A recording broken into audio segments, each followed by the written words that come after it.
एक छोटे से गांव में, जो घने पेड़ों से घिरा हुआ था, एक विनम्र लकड़हारा रहता था जिसका नाम राघव था। वह दिन रात जंगल में लकड़ियां काटकर शहर में बेचता था ताकि अपनी पत्नी मीरा और बेटे अर्जुन के लिए वह पेट भर सके।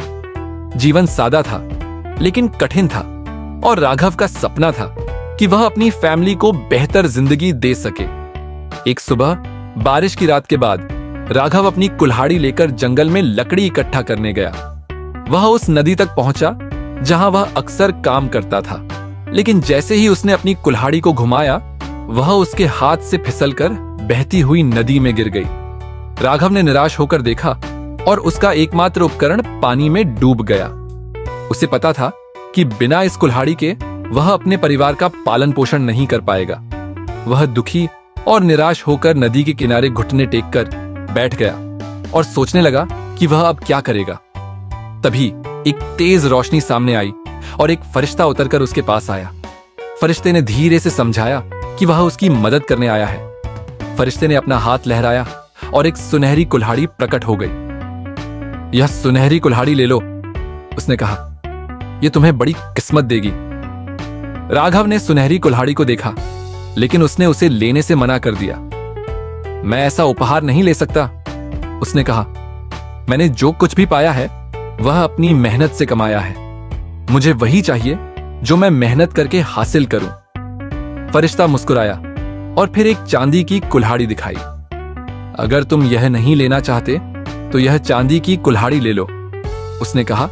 यह भी बहुत मूल्यवान है। राघव ने फिर से मना कर दिया। मैं यह भी नहीं ले सकता, उसने कहा। मुझे वही चाहिए जो मैंने अपनी मेहनत से कमाया हो। फरिश्ता राघव की ईमानदारी से प्रभावित होकर मुस्कुराया। तुम एक ईमानदार आदमी हो, उसने कहा। फिर उसने अपना हाथ लहराया और एक लोहे की कुल्हाड़ी दिखाई। यह लोहे की कुल्हाड़ी ले लो, उसने कहा। यह मजबूत और भरोसेमंद है, जैसे तुम। राघव ने लोहे की कुल्हाड़ी को लिया, उसकी वजन को महसूस किया और जानता था कि यह उसकी अपनी मेहनत से कमाया गया उपहार है।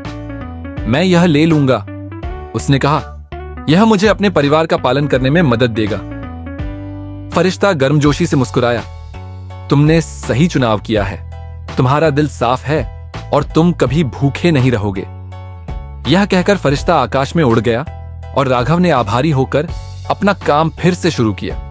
उसने और लकड़ियां काटी, उन्हें शहर में बेचा और अपने परिवार के लिए खाना खरीदा। जब राघव घर वापस आया तो उसने खाना मेज पर रखा और मीरा और अर्जुन को मुस्कुराते हुए देखा।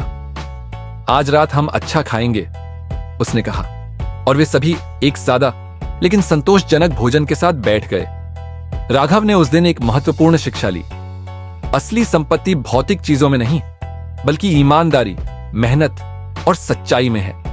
वह लकड़ियां काटता रहा, ना कि दौलत के लिए, बल्कि अपने परिवार के प्यार के लिए। लोहे की कुल्हाड़ी ने उसे अच्छा साथ दिया और उसने कभी फरिश्ते का दिया हुआ पाठ नहीं भुलाया। नैतिक शिक्षा। असली संपत्ति ईमानदारी, मेहनत और सच्चाई में है, न कि भौतिक उपहारों या संपत्ति में।